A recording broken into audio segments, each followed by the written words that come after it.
बीटरूटचा पराठा करून द्या असा आमच्या घरात तर सर्वांनाच खूप आवडला। बीटरूट घेतलेले आहेत असे चिरून साल काढून, मिरची घेतलेली आहे, अद्रक आणि लसूण, कोथिंबीर घेतलेली आहे भरपूर आणि सगळं मिक्सरमध्ये घालून बारीक करून घेतलेली आहे म्हणजे कोणाला कळणार पण नाही आणि सगळ्यांनाच आवडेल।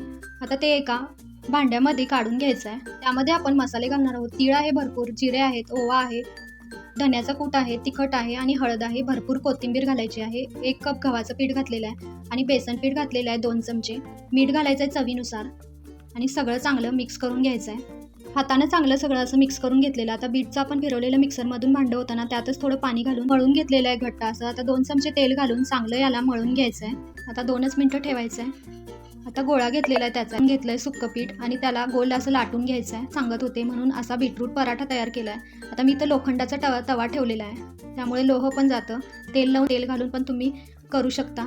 एक बाजू पण शेकून झालेली आहे। तुम्ही पण अशाच प्रकारे करता का ते कमेंटमध्ये मला नक्की सांगा।